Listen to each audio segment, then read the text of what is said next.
Ça va, tu vas bien? Oui, je vais bien et vous? Ouais, très bien. Alors, on va te laisser te présenter. Tu as préparé une chronique. On va tout savoir sur toi et on veut tout savoir.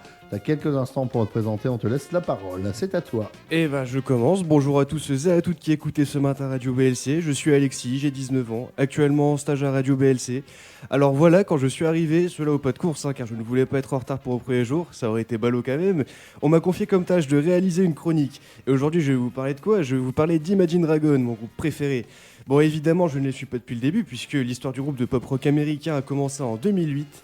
J'avais donc 3 ans et celui-ci a bien changé depuis.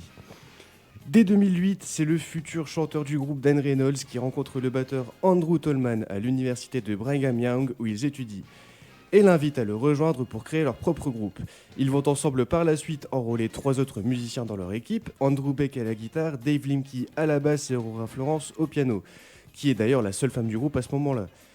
Ils ont ensemble enregistré les titres Speak to Me et Few Demons, puis les 3 nouveaux musiciens fraîchement arrivés ont décidé de quitter le groupe. Par la suite, Tolman, qui est, je le rappelle en cette période, l'actuel batteur du groupe, recrute un ami à lui qui lui vient de l'université, Wayne Sermon, tout fraîchement diplômé de la prestigieuse université de Berkeley. Il jouera alors la guitare. Tolman recrute également sa femme Brittany au piano et en tant que chœur. Ils publieront officiellement ensemble le titre Speak to Me. Cependant, Dave Lemke quitte également le navire, ce qui permet alors l'arrivée de Ben McKee à la basse, recruté par Sermon. Ben McKee, qui est d'ailleurs diplômé aussi de l'université de musique de Berkeley. Le groupe gagne en popularité dans leur ville natale, Provo dans l'Utah, puis déménage au Nevada, dans la ville natale de Reynolds, je le rappelle, le chanteur, donc à Las Vegas. Ils commencent à jouer ensemble leurs concerts dans des casinos, puis sortent en septembre 2009 leur titre Imagine Dragon, suivi par Hell and Silence en mars 2010, et enfin It's Time en mars 2011, leur permettant de signer un contrat avec Interscope Records. D'ailleurs, Silence et It's Time ont exactement 1 an d'intervalle, car ils sont tous deux sortis le 12, si vous l'avez bien suivi, du mois de mars. Enfin bref, je vous rassure, on en arrive bientôt à la fin, car leur groupe définitif, avec le départ des Tolman, sera complété par, excusez-moi, je me retrouve dans mes notes, Daniel Platzman, qui était encore cette année le batteur du groupe et a annoncé ce 21 août 2024 son départ de celui-ci.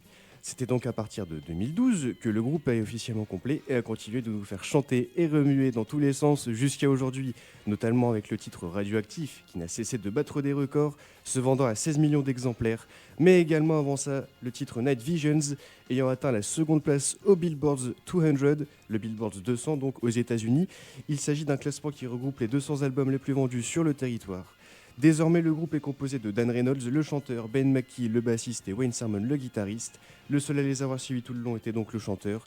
Et aujourd'hui, ensemble, ils ont continué de produire jusqu'à aujourd'hui plein de titres que je qualifierais personnellement de bangers, de tubes que je peux écouter et réécouter sans finir lasser.